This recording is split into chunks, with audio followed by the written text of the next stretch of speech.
Is this thing on? Have you heard the news? It's big news. Front page news. It's the most incredible thing I have heard this year.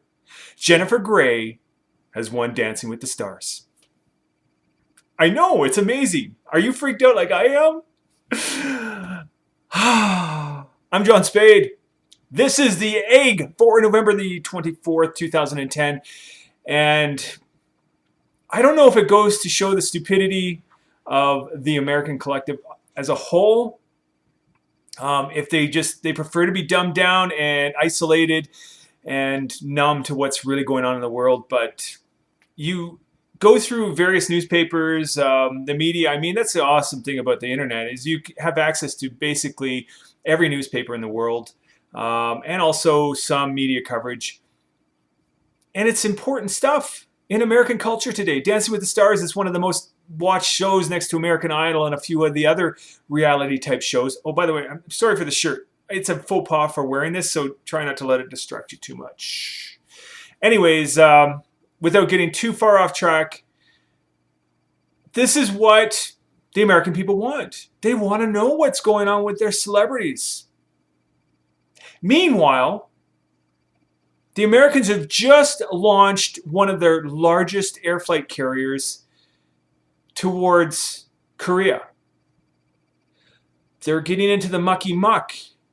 And it's interesting because it's not the most important thing. You know what? I want to be clear when I say this because I do use CNN, their news source, frequently to see what's going on, world events. I mean, they usually do a pretty good job of reporting the news with as little bias as they can possibly get away with. Anyways, if you go to their front page right now, and I'm on it, there's two articles that stick at the very top of the page with pictures. Shoppers, we want deals.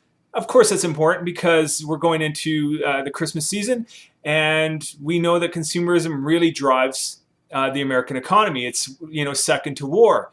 And then, of course, holiday travel is the other big article. And you can scroll down the page, and you see a lot of other stuff that sort of distracts you, the pretty colors and everything. And then you see a little tiny byline, U.S. sends ships to Korean Peninsula. As if it's not news. And I don't know, maybe it's easier this way. Because really, do you want people panicking at this stage of the game? American officials are saying that these are exercises that have been in the works for some time. It just happens to be really bad timing as far as, this all happening. And, they're concerned that it might send out the wrong message because there really is no message. They're just going over there. They have 30,000 troops. Nothing to be concerned about. Nothing to see here. What you need to know, if you don't already, is that China supplies North Korea with their arms, a lot of their food, a lot of the necessities they need to survive. There's a strong partnership. They're allies. Of course, the Americans are in alliance with South Korea. As much as they rely on China for a lot of goods, they also have a partnership with South Korea where there's a lot of goods that they take from them as well. And they've always taken the position that, they're like the big brother, protecting the South Koreans from the very evil North Koreans. So here's the issue, of course. The North Koreans don't seem like they're in any position right now to back down. That's my wife. If you didn't already guess, thank you very much. She doesn't follow politics too much. In fact, I drive her nuts at the best of times talking about this stuff. Anyways, trying to stay focused here. If North Korea didn't want conflict, they wouldn't do the things that they do. Now, bombing an island that belongs to South Korea, that's got civilians living on it. And at first, when the news came, it's just a deserted island, nothing to worry about. But then you see the pictures today where, there's a village that's been sort of blown to smithereens. They say there's only a couple of casualties. But if you ask me, that's an act of war. That's an all-out aggressive act. And to what end? So the Americans are going to come into the mix. They've got their big aircraft carrier that is capable of carrying some of their most high-tech jets and other weaponry, and of course other soldiers. And now you're going to have a big mix-up in the ocean. The North Koreans, I don't think they're playing with a full deck. The leader of that country definitely has some issues. Who wins in a war?